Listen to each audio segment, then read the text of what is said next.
Gamete study centre आप सभी प्रतियोगियों का स्वागत करता है। हम लोग जो है यूपी टीजीटी में सोशल स्टडीज़ के अंतर्गत इतिहास और सिविक्स में पूर्व वर्षों में आए हुए प्रश्नों का डिस्कशन कर रहे हैं।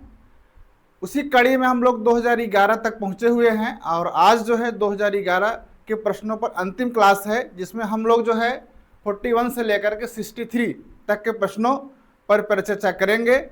परिचर्चा प्रारंभ करने से पहले आप लोगों को एक सुझाव एवं अनुरोध है कि गैमेट स्टडी सेंटर के यूट्यूब चैनल को सब्सक्राइब कर दीजिए और साथ में बने रहिए। आइए हम लोग जो है आगे चलते हैं। आज का अपना पहला प्रश्न लेते हैं, जो प्रश्न संख्या 41 है। चोल राजा किस मत के संरक्षक थे? ऑप्शन ए है शैव मत, बी है वैष्णव मत, सी है शाक्त मत, डी है बौद्ध मत।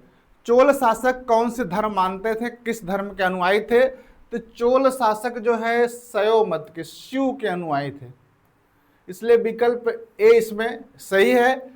फिर प्रश्न बनेगा प्रमाण क्या है?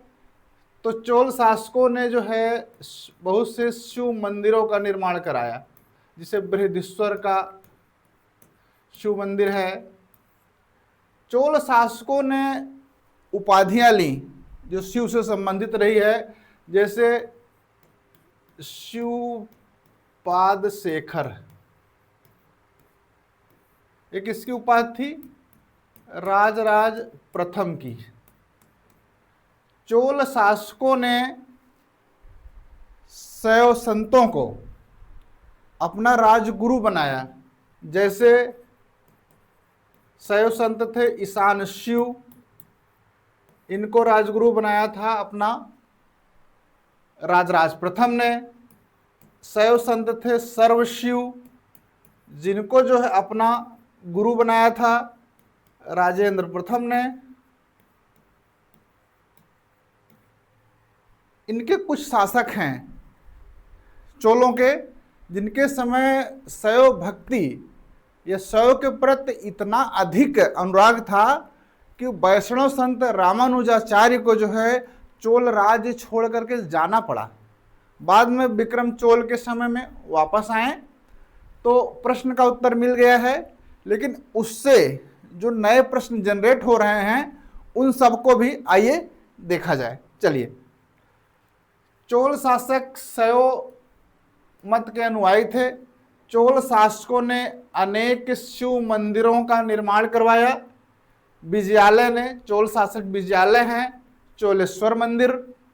आदित्य प्रथम ने बाल सुब्रमण्यम मंदिर, नागेश्वर मंदिर, सुंदरेश्वर मंदिर का निर्माण करा करके अपने को अनन्य शिव भक्त सिद्ध किया।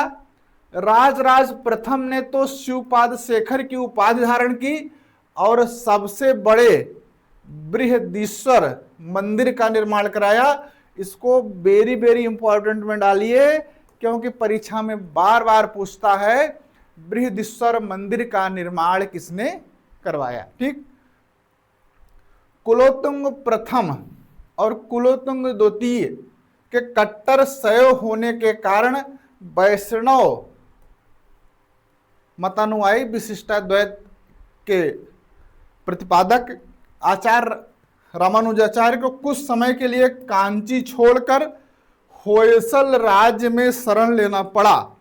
बाद में विक्रम चोल के काल में रामानुजाचार्य चोल राज्य में वापस आए। समझ गए? यहां से प्रश्न बनता है रामानुजाचार्य किसके समय में चोल राज्य छोड़ करके होयसल में चले गए थे? होयसल राज्य में कुलोत्तुंग प्रथम और कुलोत्तुंग द्वितीय के समय में।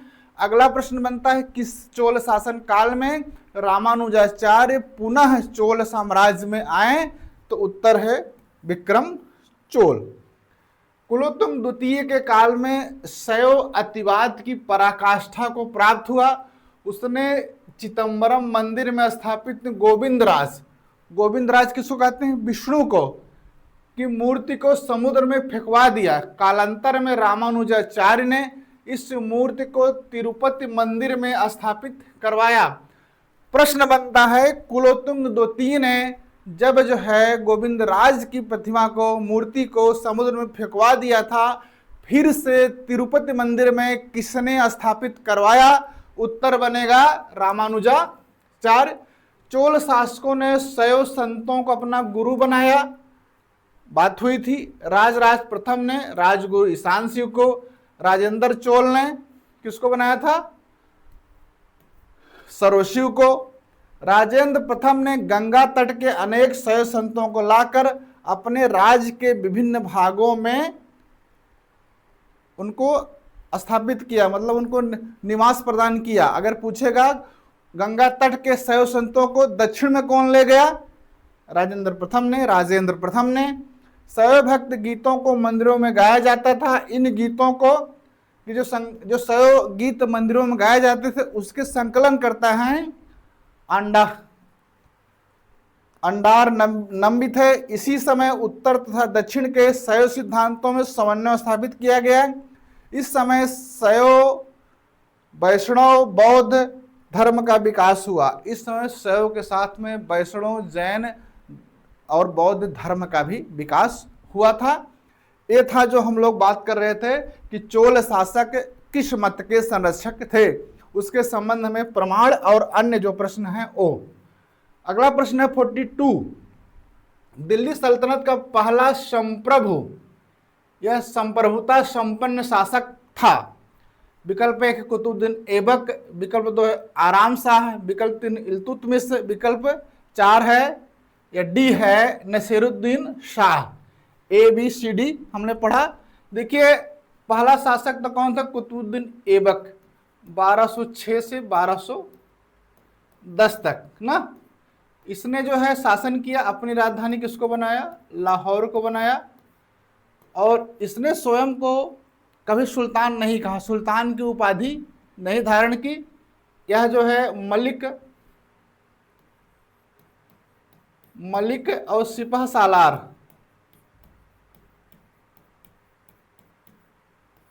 की उपाधि से ही संतुष्ट रहा। लेकिन इसके बाद जब शासक बने हैं इल्तुतमिश 1211 से 1236 ईस्वी, इन्होंने क्या किया? हाँ, इन्होंने देखिए मलिक उपाधि धारण की, खुतबे पर अपना नाम नहीं लिखवाया, अपने नाम के सिक्के नहीं जारी किए। इससे पता चलता है कुतुबुद्दीन ऐबक जो है संप्रभु शासक नहीं था। इसके बाद देखिए इल्तुतमिश आते हैं 1211 से 1236 ईस्वी। इन्होंने क्या किया? 1229 ईस्वी में खलीफा से, बगदाद के खलीफा से मान्यता प्राप्त, मानाभिषेक करवाया, मान्यता पत्र प्राप्त किया। उस मान्यता पत्र से हुआ क्या? दिल्ली सल्तनत को, दिल्ली सल्तनत को अंतर्राष्ट्रीय मान्यता मिल गई, अन्य अंतर्राष्ट्रीय मान्यता मिल गई। इसने जो है अपने सिक्के जारी करवाए, टंका और जीतल सिक्के जारी करवाए ना। और इतिहासकार आरपी त्रिपाठी कहते हैं, आरपी त्रिपाठी का, इतिहासकार आरपी त्रिपाठी का एक कथन है,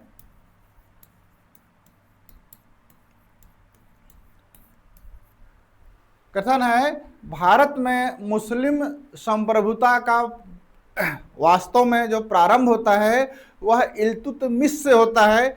इसलिए दिल्ली सल्तनत का पहला संप्रभुता संपन्न शासक इल्तुतमिश है। इसलिए ऑप्शन सी इसमें सही है। समझ गए? अगर समझने में कहीं कठिनाई है तो कमेंट बॉक्स में, या ये मोबाइल नंबर दिया गया है 8112708573, इससे संपर्क करिए, आपके सभी डाउट दूर कर दिए जाएंगे। आगे चलें। क्वेश्चन है 43। लोदी वंश के शासक किस जाति या प्रदेश से मूलतः संबंधित थे? ऑप्शन ए विशुद्ध तुर्क, ऑप्शन बी तैमूरी तुर्क, ऑप्शन सी विशुद्ध अफगानी, अफगान या पठान, ऑप्शन सी अफगानिस्तान में बसे हुए तुर्क। बताइए लोदी वंश के शासक क्या थे? लोदी वंश के शासक देखिए इसमें ऑप्शन सी सही होगा, विशुद्ध अफगानी। ये अफगान थे। क्या थे? अफगान थे। और ये अफगानों के गिजलाई कबीले के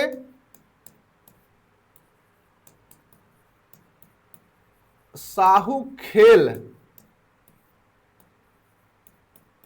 शाखा से संबंधित है। समझ रहे हैं, ये जो है अफगानों के गिजलाई कबीले के साहूकेल शाखा से संबंधित रहे हैं।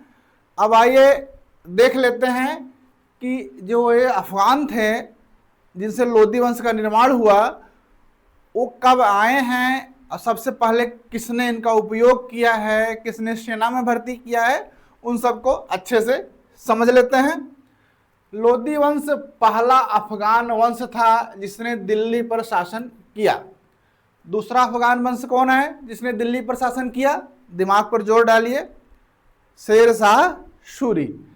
लोदी अफगानों को के गिजलाई कबीले के साहू खेल शाखा से संबंध थे।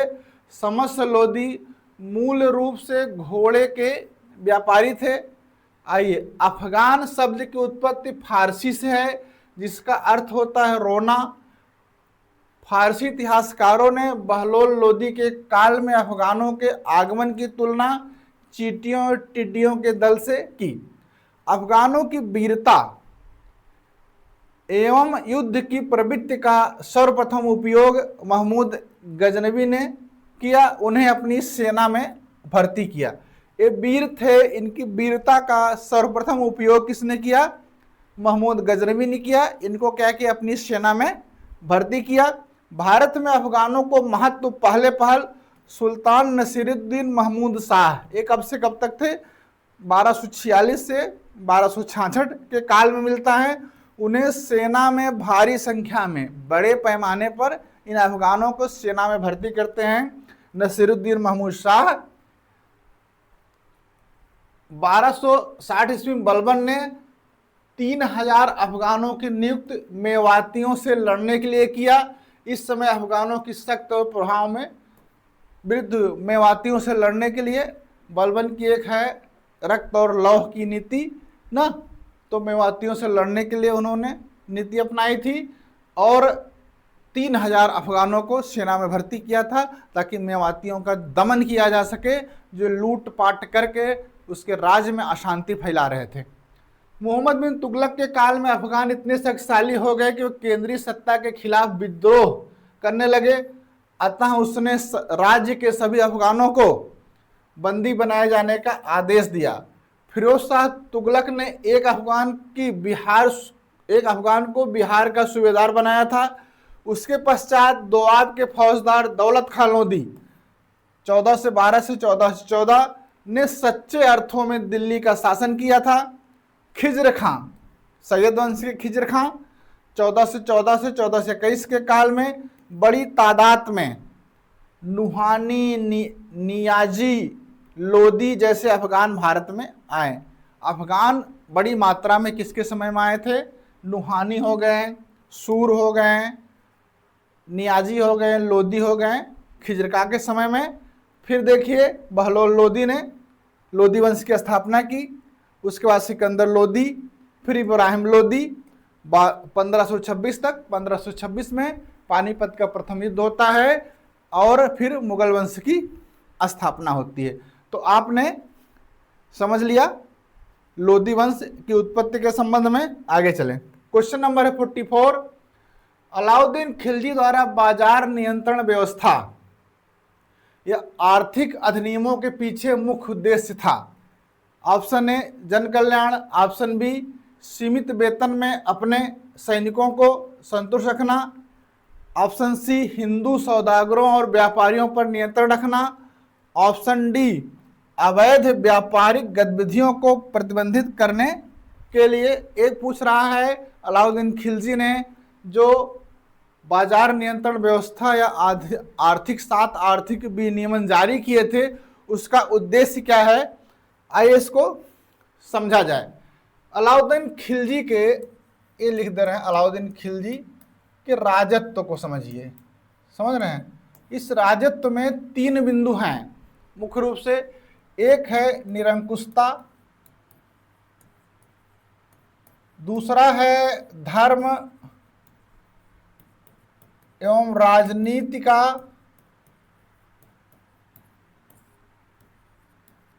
पृथक्करण। तीसरा है साम्राज्यवाद। इन्हीं तीनों स्तंभों पर अलाउद्दीन खिलजी का राजत्व है, जिसको हम लोग जो है अमीर खुसरो और बर्नी की रचना से समझ सकते हैं। तो एक साम्राज्यवाद का मतलब यह था कि साम्राज्य का अधिक से अधिक विस्तार किया जाए। दूसरा था कि मंगोलों का बार बार आक्रमण हो रहा था, मंगोलों का निरंतर आक्रमण हो रहा था। अब इन दोनों के लिए, साम्राज्यवाद के लिए और मंगोलों के आक्रमण को रोकने के लिए बड़ी सेना, विशाल सेना की जरूरत थी। और उसने लगभग 4.75 लाख की सेना खड़ी कर दी। एक काम ये किया। दूसरा उसने क्या किया था, सेना को जागीर देना बंद कर दिया था, उनको नगद वेतन देना शुरू कर दिया था। और नगद वेतन सीमित था। इस सीमित वेतन में उनकी रोजमर्रा के जीवन की सामग्री या उनका व्यय ना, उसके जो है खर्च के लिए क्या करना पड़ा, इनको मूल्य नियंत्रण लागू करना पड़ा। समझ रहे हैं? इसका मतलब यह हुआ कि अलाउद्दीन खिलजी का जो बाजार नियंत्रण या आर्थिक विनियमन थे, वह सैन्य आवश्यकता से प्रेरित था। वो सैनिकों को सस्ते में, मतलब जो वेतन दे रहे थे उसी वेतन के अंदर उनके रोजमर्रा की सामग्री, उनके जीवन यापन की सामग्री खरीद सकें, उसके लिए अलाउद्दीन खिलजी ने बाजार नियंत्रण व्यवस्था को लागू किया। अब विकल्प पर आते हैं। ये देखिए, बी है सीमित वेतन में अपने सैनिकों को संतुष्ट रखना। समझ रहे हैं? अब इतिहासकार इस पर कुछ लोग सहमत होते हैं, कुछ असहमत होते हैं। अमीर खुसरो कहता है कि जन कल्याण के लिए उन्होंने जो है इस तरह की व्यवस्था की थी। बर्नी कहता है सीमित वेतन में सैनिकों को संतुष्ट रखना था। और ज़्यादातर इतिहासकार इसी ऑप्शन बी पर आते हैं कि वह सैनिकों को जो है संतुष्ट रखने के लिए आर्थिक विनियमन को लागू किया था। आइए इसको समझते हैं। जियाउद्दीन बर्नी, तारीख़ फिरोजशाही के अनुसार बाजार नियंत्रण व्यवस्था का आधार सैनिक उद्देश्यों से प्रेरित था। अलाउद्दीन खिलजी ने साम्राज्य विस्तार के लिए एक विशाल सेना संगठित की, जो लगभग 4.75 लाख सैनिकों पर आधारित थी। इस सेना पर होने वाले खर्च पर कमी लाने के उद्देश्य से अलाउद्दीन ने सैनिकों का वेतन निर्धारित कर दिया। अतः यह आवश्यक था कि सैनिकों को इस सीमित वेतन में ही दैनिक आवश्यकताओं की वस्तुएं उपलब्ध कराई जा सके। अतः वस्तुओं का मूल्य निर्धारित करना आवश्यक हो गया। यह स्मरणीय है कि अलाउद्दीन खिलजी के समय मंगोलों के निरंतर आक्रमण हो रहे थे। इससे भी रक्षा के लिए बड़े पैमाने पर सेना और धन की आवश्यकता थी। समझ गए?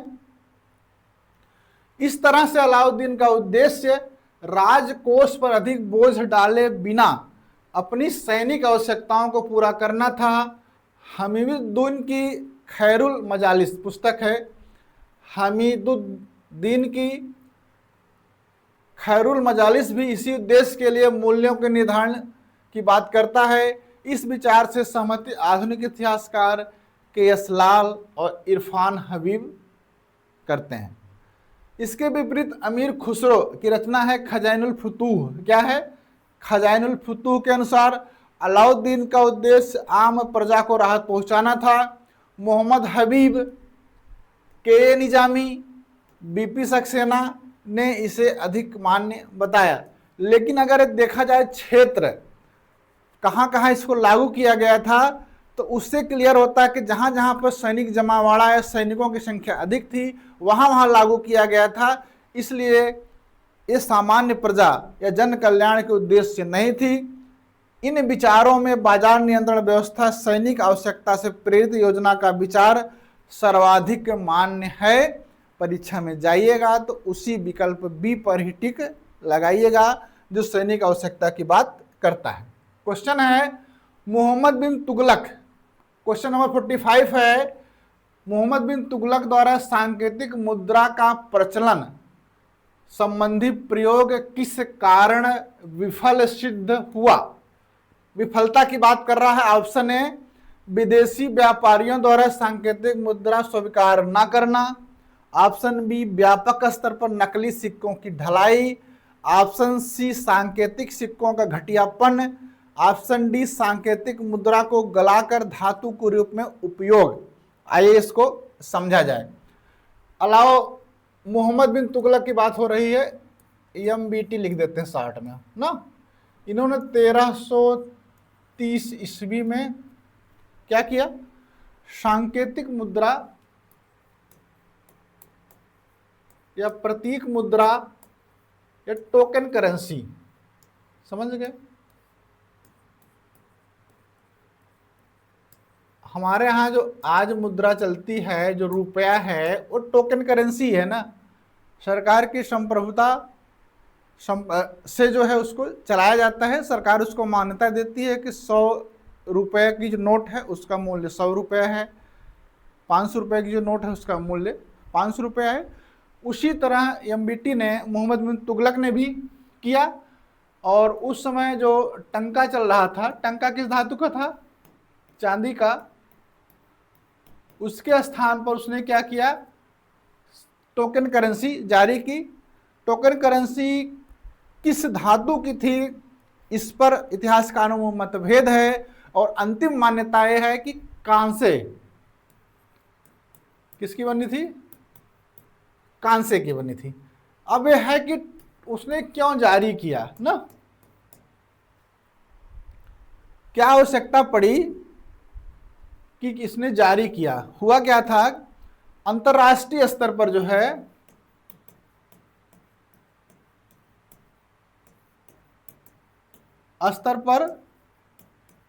चांदी की कमी थी। इससे जब वो कमी होगी तो क्या होगा? उससे उसके मूल्य बढ़ रहे थे। जब मूल्य बढ़ेंगे तो क्या होगी? मुद्रा व्यवस्था में, है ना,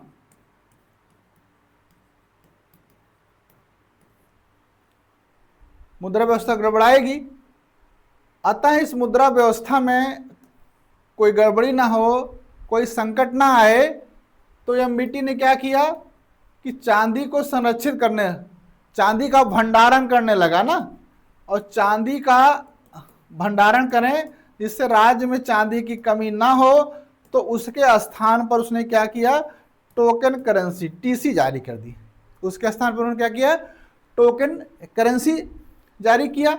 अब वे कहेंगे कि इसको ये बात कहाँ से आई? क्या ये पहला शासक था जिसने टोकन करेंसी जारी किया? उससे पहले भी जो है चीन के शासक कुबलाई खां और ईरान के शासक 1260 ईस्वी में टोकन करेंसी जारी कर चुके थे। तो इस टोकन करेंसी को जारी करने का उद्देश्य उसका यह था कि चांदी की कमी राज्य में ना होने पाए, उसको भंडारण में रखा जाए और लोग इससे लेन देन करें। जब उसने कांसे के सिक्के जारी किया तो लोग क्या किए कि जाली सिक्के धड़ल्ले से बनाना शुरू कर दिए। अपने यहाँ टकसाल लगा कर ठोंक ठोंक कर जाली सिक्के बनाना शुरू कर दिए। अब जब जाली सिक्के मार्केट में आ गए, मार्केट में आएंगे तो लोग क्या करने लगे? तो चांदी के सिक्के अपने पास रखने लगे और कांसे के जो टोकन करेंसी थी इसमें व्यापार करने लगे। ठीक, जब व्यापार करने लगेंगे तो व्यापारियों ने मना कर दिया। व्यापारी जो है टोकन करेंसी को लेने से मना कर दिया और जनता में जो है जाली करेंसी के प्रति मान्यता नहीं रही ना। जैसे कोई कहेगा आपकी जो 500 का नोट है उसको 500 नहीं मानते हैं, उसी तरह से इसको सिक्का मानने से मना कर दिया। जब इस तरह की स्थिति आई, अब कोई ले ही नहीं रहा है सिक्कों को, तो वह इसलिए हुआ क्योंकि मोहम्मद बिन तुगलक ने जो है अपने प्रशासन के द्वारा जाली सिक्कों के बनाने पर नियंत्रण नहीं रख पाया। यदि वो जाली सिक्कों को बनाने पर नियंत्रण रखता तो उसको अपनी संप्रभुता के माध्यम से पूरी मान्यता दिलवा लेता। अंततः जो है उसकी योजना असफल हो गई और उसने जो है वो सभी लोगों से उन कांसे के सिक्के जमा करवाए और परीक्षण करने के उपरांत उन सबको चांदी के सिक्के दिए गए। तो आइए अब देखिए, प्रश्न में देख लेते हैं क्या कह रहा था। विफल क्यों हुई? क्योंकि व्यापक स्तर पर नकली सिक्कों की ढलाई शुरू हो गई थी। ऑप्शन बी इसमें सही है। आइए इसको और बेहतर तरीके से समझते हैं। जियाउद्दीन बर्नी के अनुसार मोहम्मद बिन तुगलक ने नए प्रयोग करने की इच्छा से प्रेरित होकर और राजकोष की दयनीय अवस्था के कारण चांदी के टंकों के स्थान पर सांकेतिक मुद्रा का प्रचलन किया। ये सिक्के जो थे कांसे के बने। इस तरह से मोहम्मद बिन तुगलक दिल्ली सल्तनत का पहला सुल्तान था जिसने 1330 ईस्वी में सांकेतिक मुद्रा का प्रचलन किया। इससे पहले चीन के कुबलई खां ने 1260 ईस्वी में, 1294 ईस्वी में ईरान के मंगोल शासक खैरात खां सांकेतिक मुद्रा का सफल प्रयोग कर चुके थे।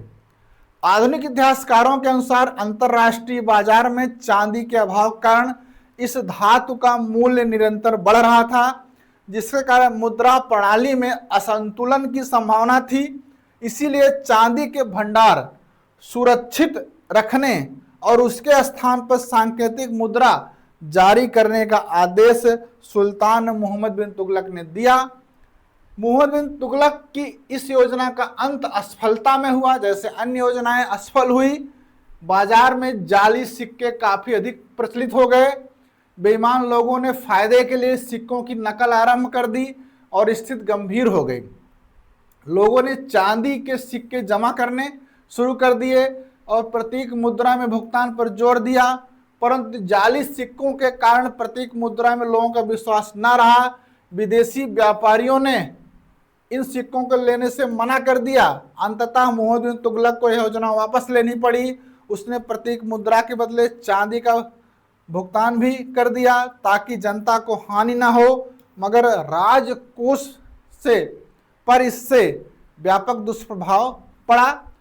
अब क्या हम इससे जो है मोहम्मद बिन तुगलक को बरी कर देंगे? लोग केवल दोषी थे, ऐसा नहीं है।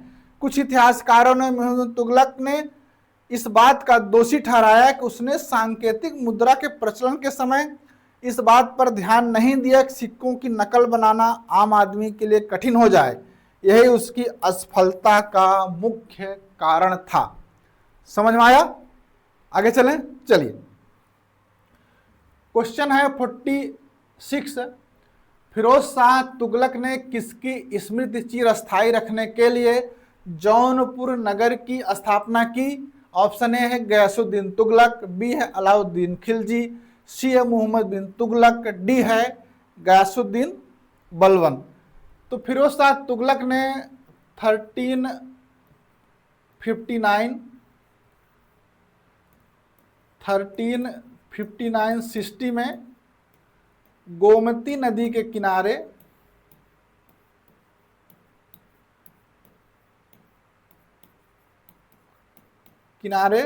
अपने भाई जौना खां के स्मृति में जौनपुर नगर, अपने भाई जौना खां की स्मृति में जौनपुर नगर की स्थापना की। अब जौना खां कौन है? जौना खां मोहम्मद बिन तुगलक को कहते हैं। किसको कहते हैं? मोहम्मद बिन तुगलक को। इसलिए इसमें ऑप्शन सी सही है। इसके अलावा फिरोज शाह तुगलक ने वहाँ पर जो है किला का निर्माण करवाया था जौनपुर में। इसके अलावा उसने जो है अटाला मस्जिद की शुरुआत की थी, बाद में इब्राहिम सरकी ने उसको पूरा करवाया था। आइए देखते हैं। फिरोज शाह तुगलक ने अपने भाई जौना खां मोहम्मद बिन तुगलक की स्मृति में 1359-60 में गोमती नदी के किनारे जौनपुर की स्थापना की। जौनपुर के शाही किले का निर्माण फिरोज शाह तुगलक ने 1362 ईस्वी में करवाया था। चूंकि इस किले का निर्माण एक पुराने करार किले के टीले पर हुआ था, इसलिए इसे करार किला भी कहा जाता है। फिरोज शाह तुगलक ने अटाला मस्जिद का निर्माण प्रारंभ कराया, जिसे इब्राहिम शाह सरकी ने 1408 ईस्वी में पूरा किया। जौनपुर का एक है शाही पुल, अब तो बहुत अच्छा बन गया है, जौनपुर जाइए देखिए। अकबर के समय जौनपुर के शाही पुल को 1562 ईस्वी में मुनीम खां ने बनवाया था। वो शाही पुल जो है अकबर का पुल है, अकबर ने उसको बनवाया था 1562 ईस्वी में। इस तरह से हमने जौनपुर की स्थापना के संबंध के तथ्यों को देख लिया है। आगे आइए, प्रश्न नंबर है 47। बहमनी साम्राज्य की स्थापना के लिए निम्नलिखित में से कौन सी परिस्थितियां जिम्मेदार थीं? नंबर 1 है कल्याणी के चालुक्य साम्राज्य का विघटन। नंबर 2 दक्कन में तुगलक शासन के विरुद्ध श्रृंखलाबद्ध विद्रोह। तीसरा दिल्ली सुल्तानों पर सैनिक समर्थन में प्रोत्साहन। डी है अमीरान सादा का विद्रोह। समझ रहे हैं? बहमनी साम्राज्य की स्थापना, ये देखिए विकल्प डी है अमीरान सादा। ये क्या है? अमीरान सादा इस 100 गांवों के समूह के मुखिया थे। ये मूलतः जो है विदेशी थे।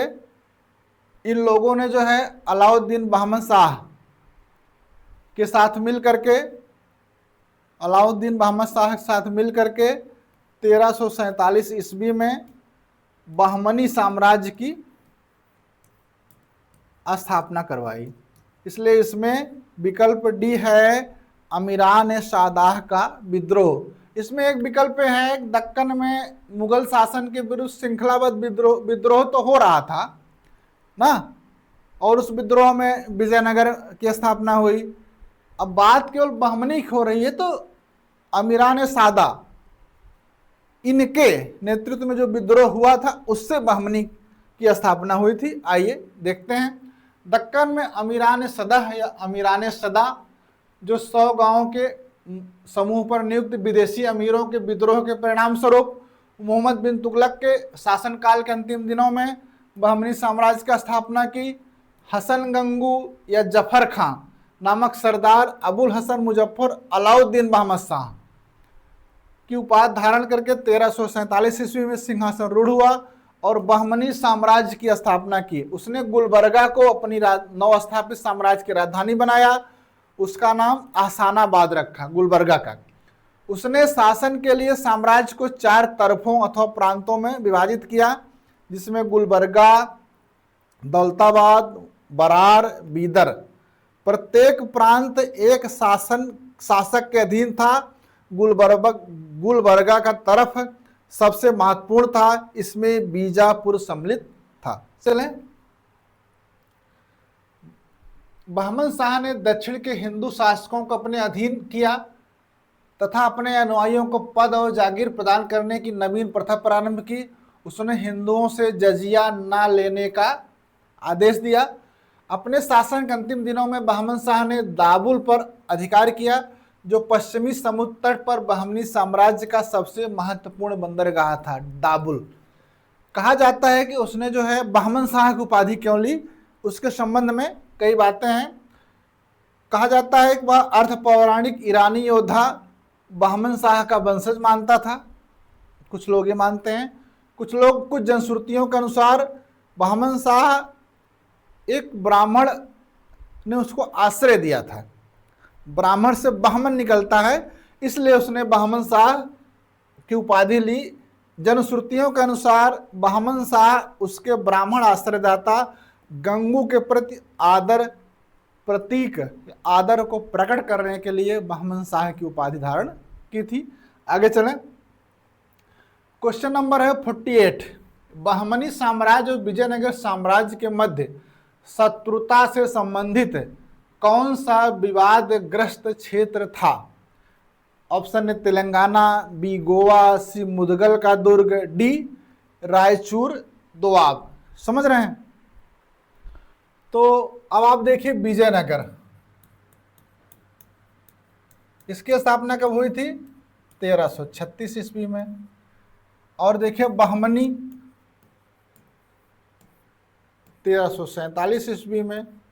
इसका मतलब यह हुआ कि दोनों शक्तियां दक्षिण में एक ही समय पर उदित हुई, एक ही समय पर स्थापित हुई, और इन दोनों शक्तियों के मध्य लंबा युद्ध चला।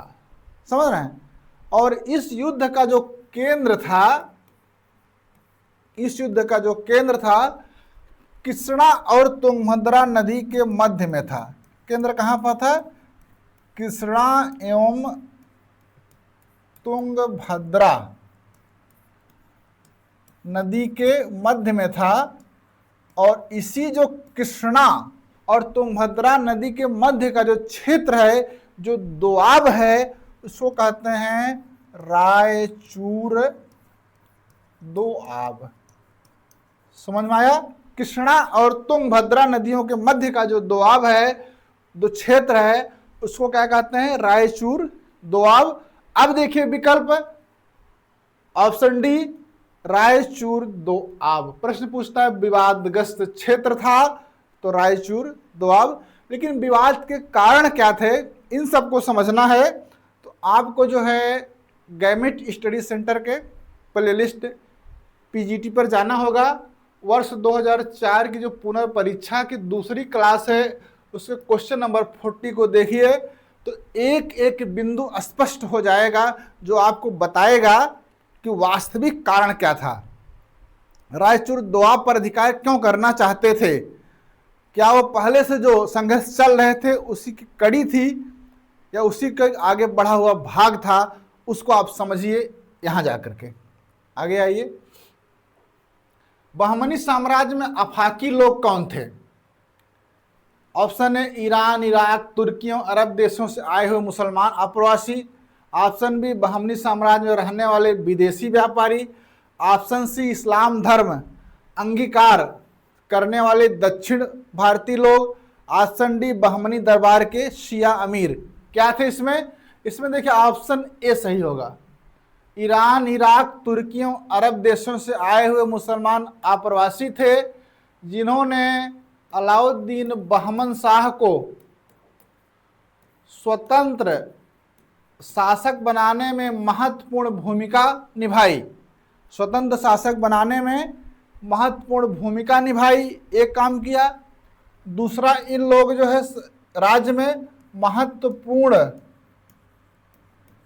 महत्वपूर्ण पद लिए। समझ रहे हैं? इन लोगों ने महत्वपूर्ण पद ग्रहण किया और बहमनी साम्राज्य के विकास में योगदान दिया। समझ रहे हैं? इसलिए इसका ऑप्शन ए सही है। आइए इसको देख लेते हैं। अफाकी शब्द का अर्थ है विदेशी या अन्य से आए हुए। समझ गए? अफाकी शब्द का क्या अर्थ है? विदेशी या अन्य से आए हुए।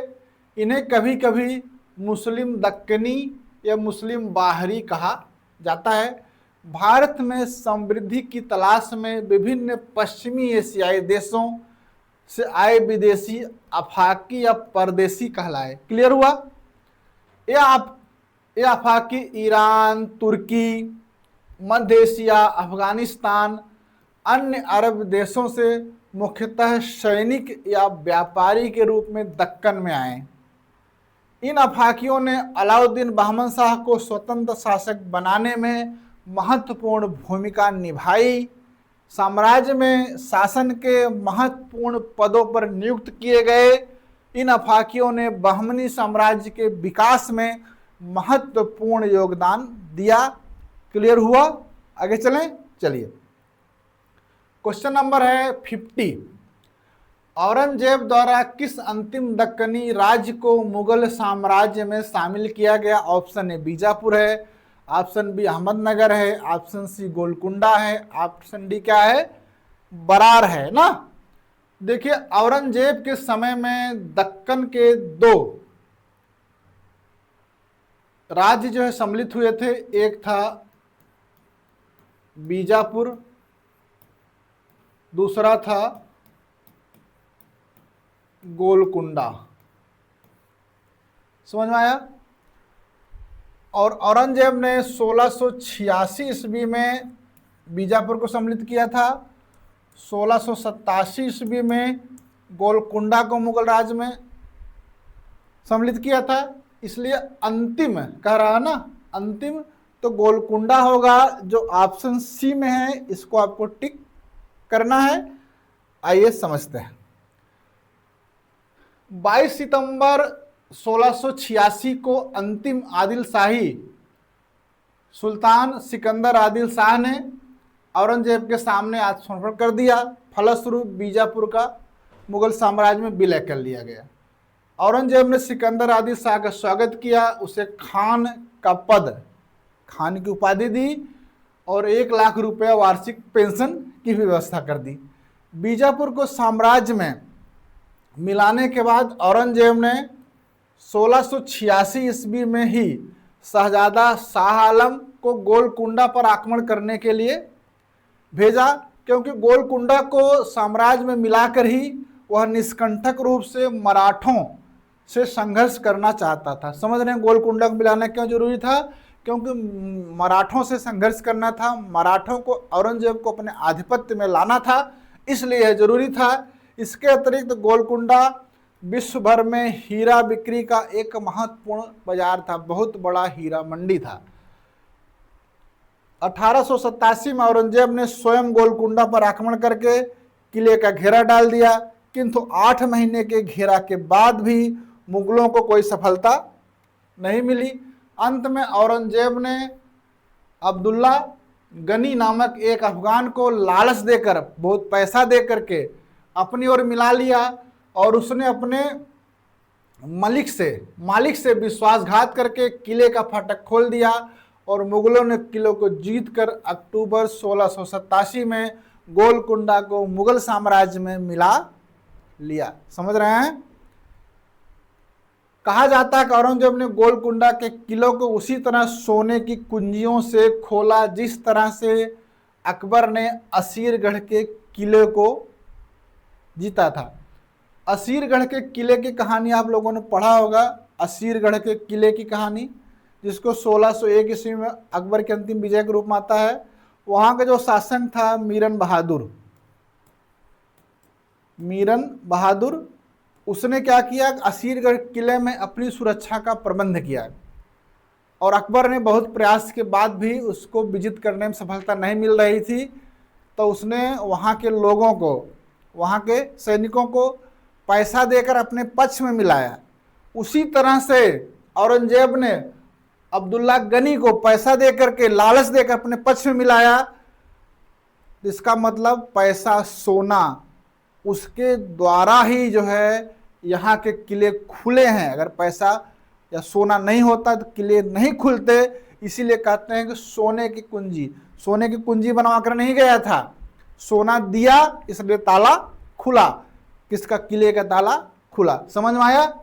आगे चले। उत्तर पश्चिम सीमा प्रांत में अकबर की अत्यधिक महत्वपूर्ण उपलब्धि क्या थी? ए है कश्मीर, ऑप्शन है बी है काबुल, सी है कंधार, डी है बलूचिस्तान। अब अकबर का जो है, आपने सीमांत नीति पढ़ी होगी। सीमांत नीति है वो जो है 1585 से 1598 ईस्वी तक को उत्तर पश्चिम एक वैज्ञानिक सीमा प्राप्त करने के प्रयास करता है।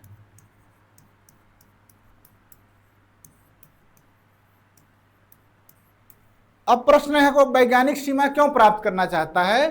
ताकि पश्चिमोत्तर से जो आक्रमण मुगल साम्राज्य पर होने की संभावना है उसको समाप्त किया जाए। अब उस वैज्ञानिक सीमा को प्राप्त करने के लिए ना पश्चिमोत्तर के जो राज्य हैं वो अकबर के अधीन होना चाहिए, तो उसने जो है अपनी सीमांत नीति के द्वारा काबुल, कश्मीर, सिंध, बलूचिस्तान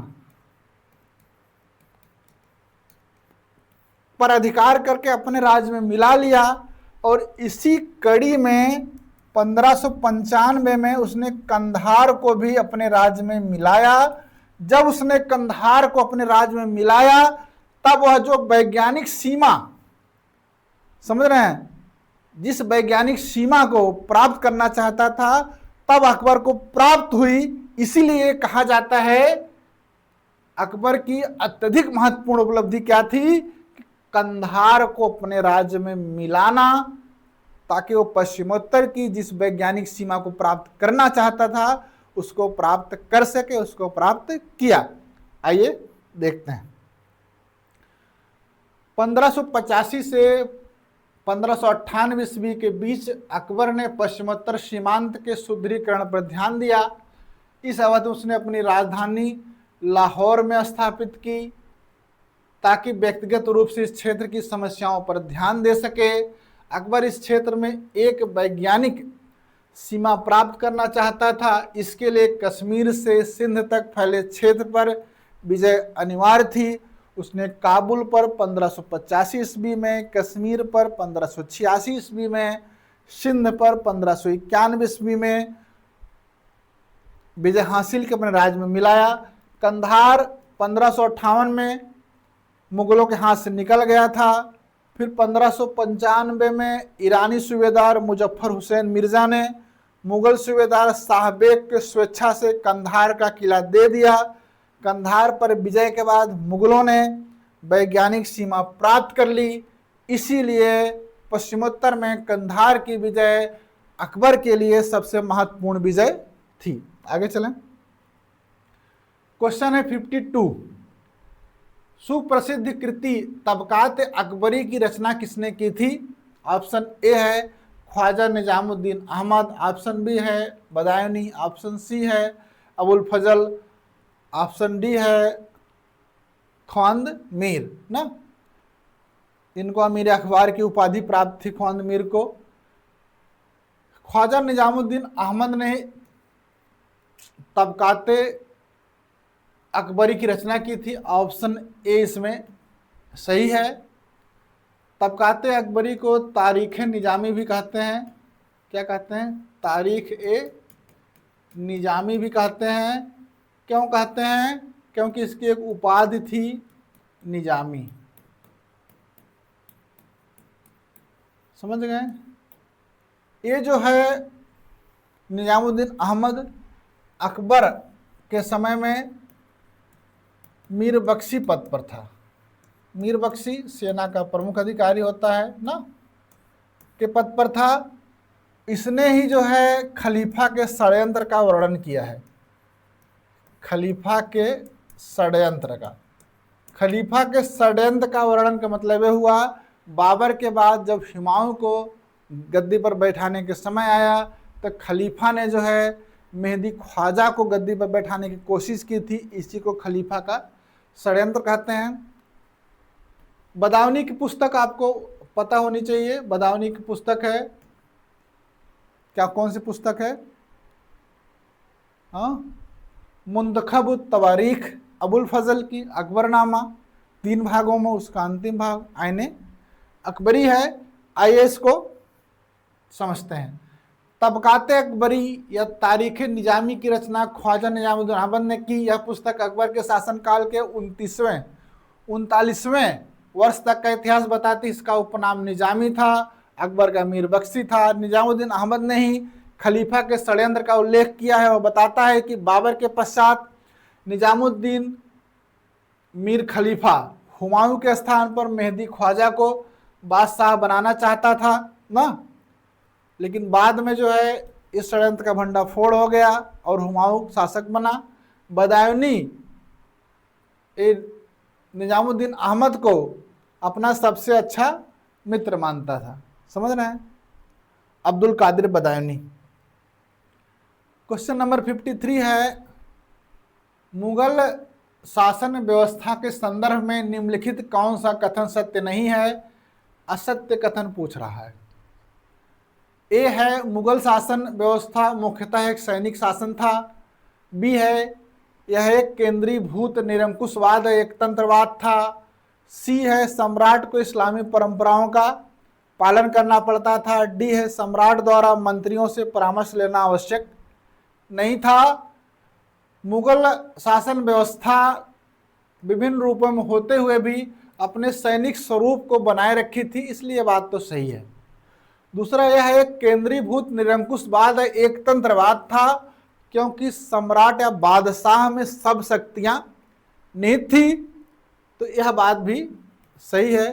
तीसरा, सम्राट को इस्लामी परंपराओं का पालन करना पड़ता था, यह जरूरी नहीं है। अकबर ने बहुत सी इस्लामी परंपराओं का पालन नहीं किया, इसलिए सत्य नहीं है, तो यही सत्य नहीं है, सी वाला। समझ गए? डी है, सम्राट द्वारा मंत्रियों को परामर्श लेना आवश्यक, कतई आवश्यक नहीं था। अगर सम्राट उचित समझे तो वह मंत्रियों से परामर्श लेता था, उचित ना समझे तो परामर्श नहीं लेता था, इसलिए इसमें सही नहीं है। विकल्प सी इसमें सही नहीं है। आइए इसको देखते हैं। मुगल शासन सैन्य शक्ति पर आधारित एक केंद्रीकृत व्यवस्था थी, जिसमें नियंत्रण और संतुलन का प्रभावी समायोजन किया गया था। महत्वपूर्ण यह है, मुगल राज्य धार्मिक राज्य नहीं था, शरीयत पर आधारित नहीं था। मुगल प्रशासन का केंद्र बिंदु सम्राट था, बादशाह था। मुगल सम्राट बादशाह के उपाधि का प्रयोग करते थे। अबुल फजल के अनुसार बादशाह का अर्थ होता है सत्ताधारी शासक। इस उपाधि से एक ऐसे शासक का बोध होता है जो राज्य का निर्विरोध स्वामी हो और इस पर अधिकार बनाए रखने तथा शांति और सुव्यवस्था स्थापित करने में सक्षम हो। इस उपाधि का प्रयोग सर्वप्रथम बाबर ने किया था, जब 1507 ईस्वी में काबुल की विजय की। उसके पश्चात यह उपाधि धारण की। बाद में भारत में उसके उत्तराधिकारियों ने इसी तरह की उपाधि धारण की। मुगलों के राजत्व सिद्धांत पर मंगोल और ईरानी परंपराओं का विशेष प्रभाव था। राजा को दैवी प्रतिनिधि के रूप में समझा जाता था। अकबर ने इसी सिद्धांत को व्यवहारिक रूप दिया। इस प्रकार मुगल कालीन राजतंत्र का स्वरूप समकालीन यूरोप की प्रबुद्ध निरंकुशतावाद के सिद्धांत के समान हो गया। इसी क्रम में एक शक्तिशाली केंद्रीय प्रशासन का विकास हुआ।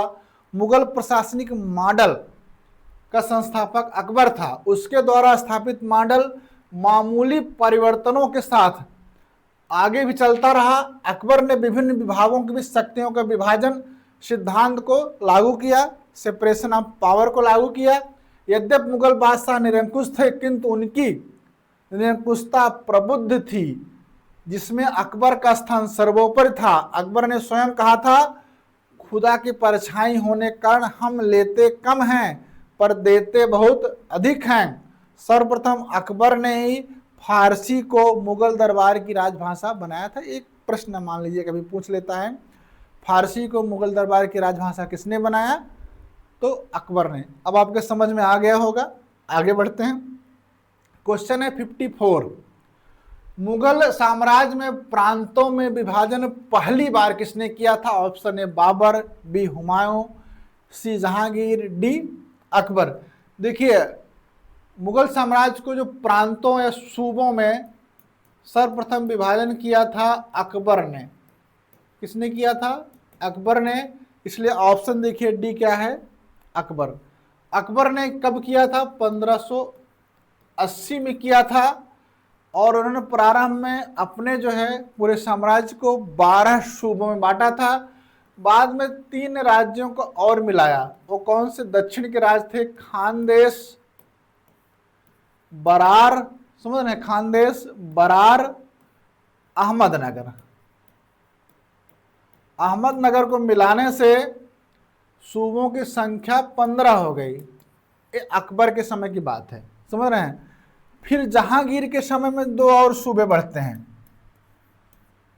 तो 17 हो जाते। 15 2 17। 2 कौन से बढ़ते हैं?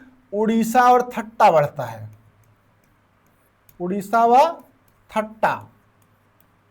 फिर आइए शाहजहां के समय में 2 और बढ़ते हैं, 17 2 19 हो जाते हैं। कौन से बढ़ते हैं? सिंध और कश्मीर बढ़ते हैं, सिंध और कश्मीर बढ़ते हैं। फिर औरंगजेब के समय में 2 और बढ़ते हैं। किसके समय में? औरंगजेब के समय में। तो 19 2 21 हो जाते हैं। यहां पर कौन सा अभी पढ़े थे हम लोग ना, बीजापुर और गोलकुंडा बढ़ जाता है इसमें। तो अब आप इसको समझ लिए हैं। इसी परीक्षा में एक और प्रश्न पूछा गया था, तो उस प्रश्न को अगर आप देख लेंगे, देखने के लिए कहाँ जाना होगा? गवर्नमेंट स्टडी सेंटर के जो प्लेलिस्ट है यूपी टीजीटी, यही जो हम लोग अभी कर रहे थे, पहली क्लास जब किए थे, उसमें क्वेश्चन नंबर 16 में जाइए। उसमें पूछा था कि जहांगीर के समय किस प्रांत की स्थापना हुई है, कौन सा प्रांत मुगल साम्राज्य में मिलाया गया था, उसकी व्याख्या आप देखेंगे तो यहाँ की जो व्याख्या हो समझ में आ जाएगी। आगे चलें। क्वेश्चन 55 है, मुगल प्रांतीय प्रशासनिक व्यवस्था की पारस्परिक नियंत्रण एवं शक्ति संतुलन के अंतर्गत निम्नलिखित में से कौन अधिकारी सूबेदार पर नियंत्रण रखता था? नंबर ए है दीवान, बी है बख्शी, सी है फौजदार, डी है वाक़या नवीस। देखिए वो जो प्रांत होते, सूबे होते थे, सूबा होता था, सूबे का जो सर्वप्रमुख अधिकारी होता था वो सूबेदार होता था। इससे नाजिम, सिपह सालार ये सब कहते थे, होता था। शांति व्यवस्था उसका प्रमुख कार्य था। अब इसको जो है, इसके नीचे एक दीवान का पद था। दीवान जो ओहदे में सूबेदार से नीचे था, लेकिन वह सूबेदार पर नियंत्रण स्थापित करता था, क्योंकि जो इसकी नियुक्ति होती थी वो शाही दीवान द्वारा की जाती थी। समझ गए? इसकी नियुक्ति किसके द्वारा की जाती थी? शाही दीवान द्वारा की जाती थी, इसलिए इस पर वो नियंत्रण स्थापित करता था। और इसमें विकल्प ए दीवान सही है, जो पारस्परिक नियंत्रण शक्ति संतुलन करता था। आइए समझते हैं इसको। अकबर के शासनकाल में प्रांतीय प्रशासन के प्रमुख अधिकारी को सरकारी तौर पर सिपह सालार कहा जाता था, जिसे उसके उत्तराधिकारियों के समय में नाजिम सूबा कहा जाने लगा। परंतु जनसाधारण में सूबेदार, सूबा साहब या सूबा के नाम से जाना जाता था। क्लियर? सूबेदार को सूबे के संपूर्ण सैनिक एवं असैनिक अधिकार प्राप्त थे। समझ रहे हैं? मिलिट्री और सिविल सभी अधिकार प्राप्त थे। सूबेदार का स्थानांतरण आवश्यकता पड़ने पर किया जाता था। फिर 1586 ईस्वी में अकबर ने सूबों में एक नया परिवर्तन करते हुए नया दीवान पद का सृजन किया, जो सूबेदार की शक्ति पर नियंत्रण स्थापित करता था। प्रांतीय दीवान या दीवाने सूबा सूबे का वित्त मंत्री होता था। यद्यपि यह ओहदे में सूबेदार से नीचे होता था, किंतु वह सूबेदार का मातहत नहीं होता था, वह सीधे शाही दीवान के प्रति उत्तरदायी होता था। दीवान सूबा में वित्त एवं राजस्व का प्रमुख होता था, जबकि सूबेदार कार्यकारिणी का प्रमुख होता था। दीवाने सूबे का प्रमुख काम क्या होता था? भू राजस्व अन्य करों की वसूली करना, आय व्यय का हिसाब रखना, सूबे की आर्थिक स्थिति सूचना केंद्रीय सरकार को देना, साथ ही साथ दीवानी मुकदमों का निर्णय करना। इस प्रकार दीवान और सूबेदार एक दूसरे पर नियंत्रण रखते थे। तो वह प्रशासन देखता था, वह वित्त देखता था। समझ रहे हैं? और एक दूसरे पर नियंत्रण रखते थे। प्रांतों के शासनाधिकार का विभाजन मिस्र की सरकार की अरबी व्यवस्था से मिलता जुलता, इसी तरह की व्यवस्था मिस्र में थी। अन्य प्रांतीय पदाधिकारी थे मीर बख्शी, जो सेना की देखभाल करते थे, सद्र धर्म एवं न्याय, मीर अदल भी इसे कहा जाता था। कोतवाल होते थे, जो सूबे की राजधानी थी। कोतवाल सूबे की जो राजधानी होती थी, उसमें कानून एवं व्यवस्था की देखरेख कोतवाल करते। इससे संबंधित प्रश्न पूछे गए हैं। आगे चलें। क्वेश्चन नंबर है 56। परगना या महाल के प्रशासन का प्रभारी अधिकारी कौन होता था? ऑप्शन है आमिल, बी फौजदार, सी सिकदार, डी बितकची। देखिए, जो मुगल शासन प्रणाली थी, सबसे ऊपर सम्राट था, उसके नीचे सूबा था ना, जिसे प्रांत कहते हैं। सूबे के नीचे क्या थी? सरकार, जिसे जनपद कहते हैं। सरकार के नीचे परगना थी ना, जिसे महाल भी कहते हैं, और परगना के नीचे गांव थे। समझ में आया? अब ये पूछ रहा है कि परगने का जो मुख्य प्रशासक क्या होता है। देखिए, परगने में होते थे सिकदार होते थे, आमिल होते थे, फौजदार होते थे, कानूनगो होते थे और कारकुन होते थे। सूबे का जो प्रमुख अधिकारी होता था, जो संपूर्ण सूबे के प्रशासन, शांति व्यवस्था है सब देखता, कौन था? सिकदार देखता था, और राजस्व वसूली में आमिल को मदद करता था। और आमिल क्या होता था? आमिल जो है वित्त मंत्री होता था, राजस्व वसूली ये सब काम देखता था। फौजदार खजांची होता था। कानून गो जो है ये पटवारियों से कागजात तैयार करवाता था, और कारकुन जो है क्लर्क होते थे, लिपिक होते थे। समझ गए? अब आपको कौन से विकल्प मारेंगे? प्रभारी अधिकारी सिकदार है, इसलिए ऑप्शन सी इसमें सही है। आगे आइए देखते हैं। प्रत्येक सरकार कई परगनों में विभाजित होता था। परगनों के प्रमुख अधिकारी थे सिकदार, आमिल, फौजदार, कानूनगो और कारकुन।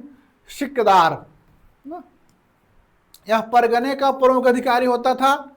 उसका मुख्य कार्य शांति स्थापित करना था, राजस्व वसूल करने में आमिल की मदद करना था। आमिल क्या था? परगने का वित्त अधिकारी। उसका मुख्य कार्य किसानों से लगान वसूल करना था। अकबर के शासनकाल के 18वें वर्ष जिन परगनों की माल गुजारी 1 करोड़ दाम थी, वहां आमिल नियुक्त किए गए, जिन्हें जनसाधारण में करोड़ी कहा गया। वो आमिल जिनको लक्ष्य दिया गया था 1 करोड़ दाम इकट्ठा करना है राजस्व के रूप में परगनों से, उन्हें ही करोड़ी कहा जाता है। फौजदार परगने का खजांची था। कानूनगो परगने के पटवारियों का प्रधान था, लगान एवं कृषि संबंधी सभी कागजातों को तैयार करता था। कारकुन परगने के क्लर्क थे, लिखा पढ़ी का कार्य करते थे। क्लियर हुआ? इसमें सिकदार उत्तर होगा। आगे चलिए। भारत में मनसबदारी प्रथा की उत्पत्ति किसके शासन काल के साथ संबद्ध की जा सकती है? ए है अलाउद्दीन खिलजी, ऑप्शन बी है चंगेज खां, ऑप्शन सी है तैमूर, ऑप्शन डी है शेर शाह सूरी। भारत में मनसबदारी व्यवस्था कब आई है? सबको पता है, अकबर के समय ना, उनके शासन के 19वें वर्ष 1575 ईस्वी में। तो क्या दिया गया? मनसब ना, मनसब। मनसब क्या था? एक पद था ना।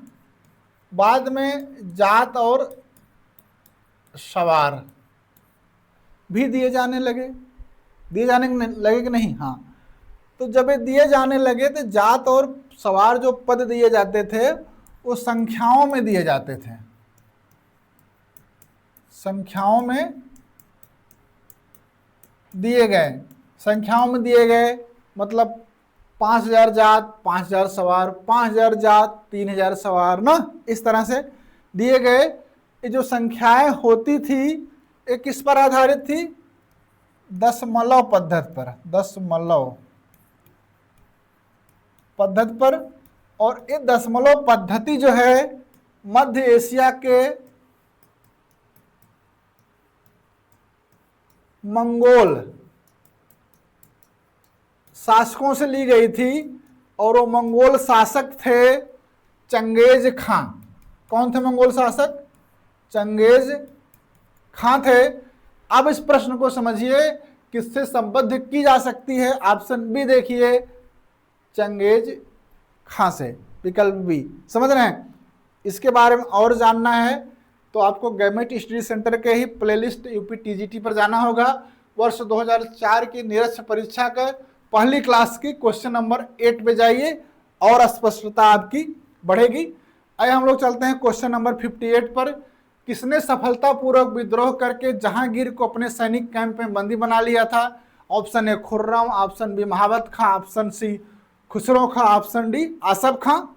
बताइए, विद्रोह तो सबने किया है, लेकिन विकल्प जो बी है, ऑप्शन बी है, इसमें जो है 1626 ईस्वी में क्या किया था?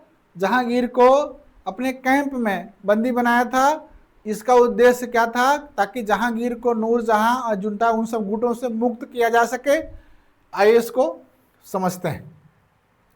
महावत खां का विद्रोह 1626 में शहजादा परवेज से अलग करने के लिए दक्षिण से दरबार में बुलाया गया।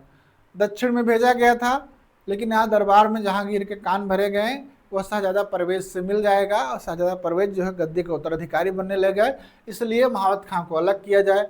जब वह 4000 राजपूतों के साथ राजधानी की ओर प्रस्थान किया, तब उसके विरुद्ध कई आरोप लगाए गए तथा उसकी ईमानदारी पर संदेह किया गया। बोला, इतने अधिक राजपूतों के साथ आ रहा है और सत्ता पर अधिकार कर लेगा। जहांगीर लाहौर से काबुल जाने वाले मार्ग पर झेलम नदी के किनारे अपना पड़ाव डाले था। महावत खां अपने सैनिकों के साथ शिविर को घेर लिया और जहांगीर को अपने साथ ले गया। नूरजहां ने जहांगीर को छुड़वा लिया। दरअसल महावत खां तुर्की नहीं जानता था, इसी कारण लाभ उठाकर नजरबंद जहांगीर एवं नूरजहां ने षड्यंत्र कर महावत खां की सेना में विद्रोह करा दिया।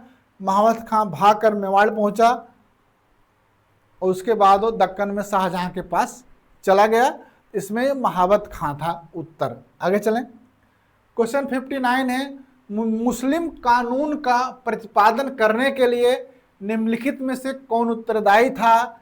विकल्प ए था काजी उल कुजात, विकल्प बी था काजी, विकल्प सी है मुफ्ती और ऑप्शन डी है मीर आदिल। देखिए, मुगल काल में जो काजी था वो मुख्य न्यायाधीश था। मुख्य न्यायाधीश के निर्णय पर जो अपील थी, अंतिम अपील थी, वो सम्राट या बादशाह तक की जाती थी। समझ गए? ये क्लियर हुआ। और इसी मुख्य न्यायाधीश से काजी के अधीन होता था एक पद, जो है कानूनों की व्याख्या करता था, कानून की व्याख्या करता था, कानून का प्रतिपादन करता था।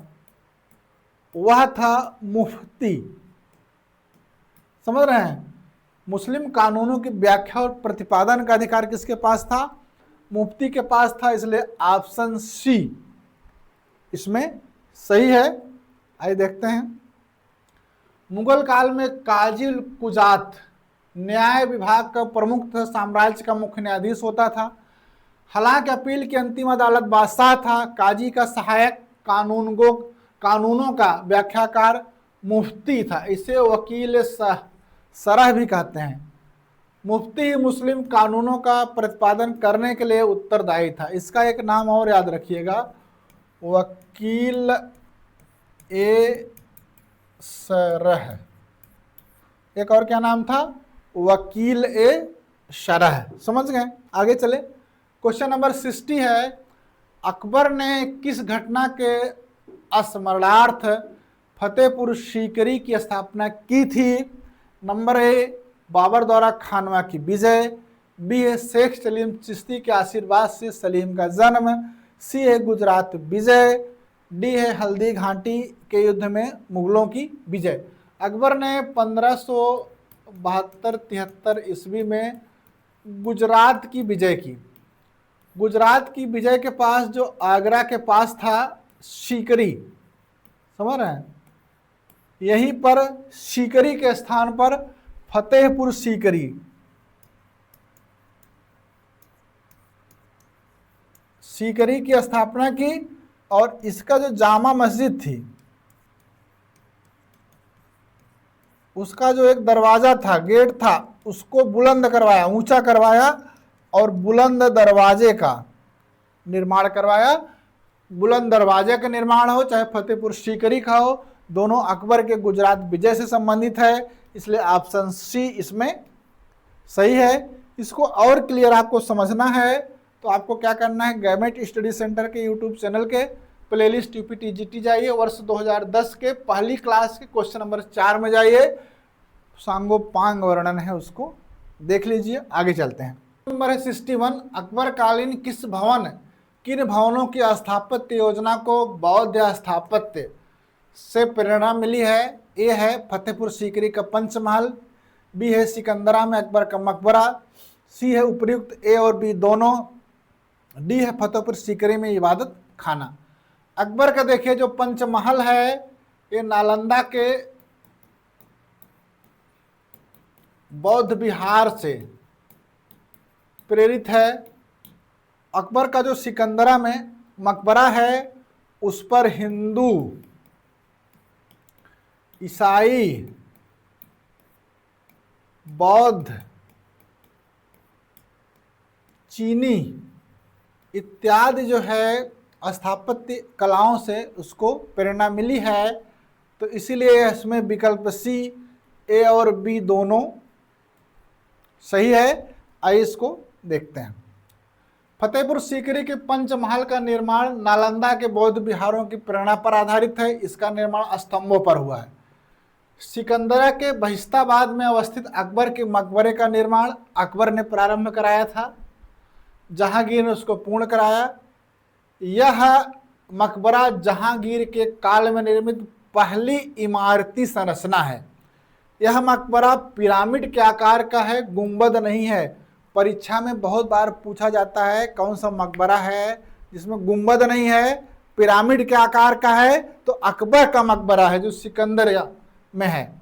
यह मकबरा इस्लामी, हिंदू, ईसाई, बौद्ध कला के साथ साथ कोचीन चीन में प्रचलित खमेर वास्तुकला से प्रेरित था।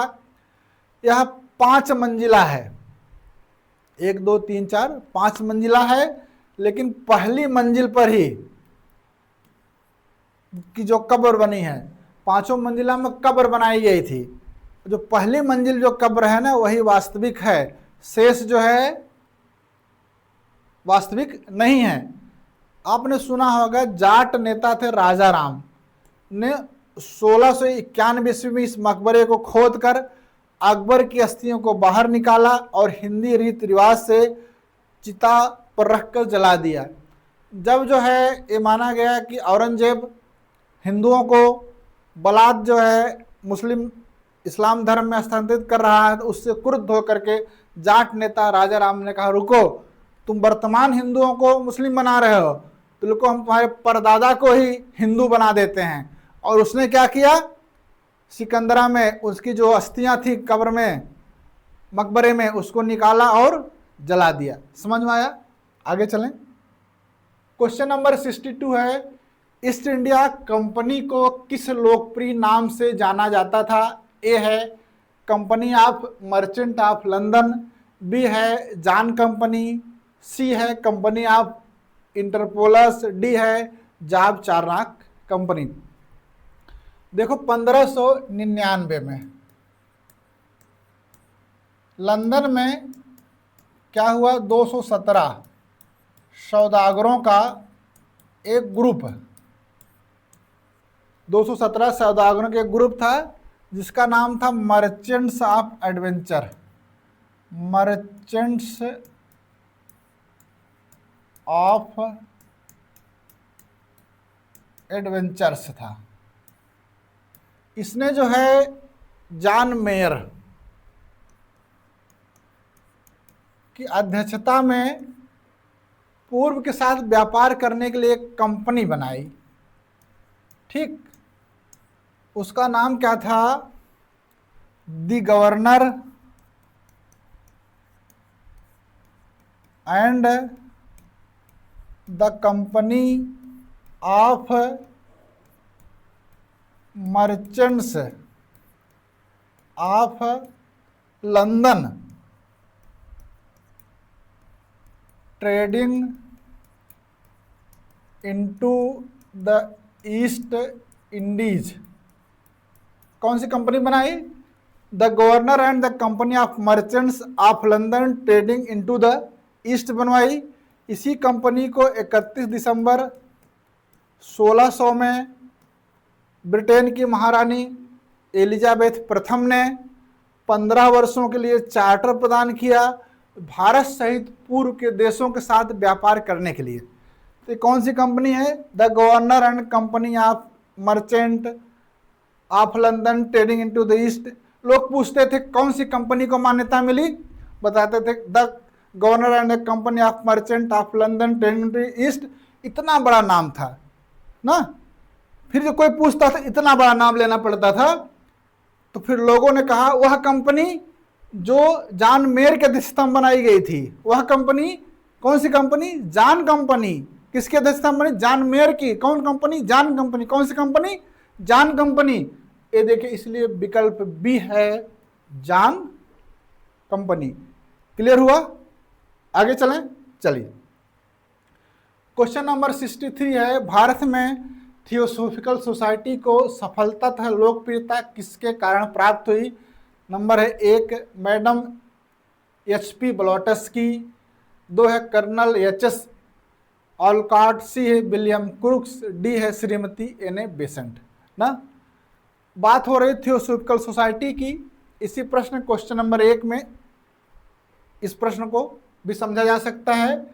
तो 1875 में कहाँ पर? न्यूयॉर्क में थियोसॉफिकल सोसाइटी की स्थापना हुई। स्थापना किसने कराया था? मैडम HP ब्लॉटस्की ने, और वहाँ के कर्नल थे अमेरिका के HS ऑलकॉट ने। इसने जो है थियोसॉफिकल सोसाइटी ने 1882 में मद्रास के पास अडयार है ना, अडयार में अपना अंतर्राष्ट्रीय मुख्यालय स्थापित किया। और 1888 में इंग्लैंड में आयरिश मूल की महिला थी एनी बेसेंट, थियोसॉफिकल सोसाइटी में सम्मिलित हुई। एनी बेसेंट इसमें सम्मिलित हुई और 1893 में विश्व धर्म संसद में गई थी, जिसमें स्वामी विवेकानंद ने भाषण दिया था। वहाँ से जो नवंबर में 1893 में वो भारत आ गई, और उनके आने के बाद थियोसॉफिकल सोसाइटी का व्यापक रूप से प्रचार और प्रसार हुआ। इसलिए इसमें विकल्प डी श्रीमती एनी बेसेंट सही है। समझ रहे हैं? इसके लिए क्या करना होगा आपको? वही अभी जो हम लोग पेपर कर रहे हैं 2011 का पहली क्लास का क्वेश्चन नंबर 1 पहला है क्वेश्चन, देखिए उसकी व्याख्या से आपको चीज़ें स्पष्ट हो जाएंगी। इस तरह से हम लोगों ने क्या किया है कि वर्ष जो है 2011 में जो इतिहास विषय में प्रश्न आए थे उसको पूरा कर लिया है। सिविक्स विषय में 2011 के प्रश्न YouTube चैनल पर पढ़ गए हैं, डॉक्टर पवन सिंह ने उसको डाल दिया है। तो आपको देखिए क्या करना है, इसको देखना है और पेपर को हल करना है, रिवीजन लगातार करते रहिए। कोई समस्या हो तो मोबाइल नंबर दिया गया है 8112708573 पर कांटेक्ट करिए, आपकी समस्या का निवारण किया जाएगा। दूसरा, आप जो है कमेंट बॉक्स में भी अपने कमेंट द्वारा भी अपनी बातें बता सकते हैं। आप लोग जो है इस वीडियो को देखने के बाद, इस क्लास को पूरे करने के बाद अपने लाइक और कमेंट के माध्यम से अपना फीडबैक अवश्य दीजिए, क्योंकि फीडबैक से ही पता चलता है कि जो चीज़ें डिलीवर हो रही, जो आपको बताई जा रही हैं, वो कितनी जो है आपके लिए लाभदायक हैं। आप लोगों को बहुत बहुत धन्यवाद।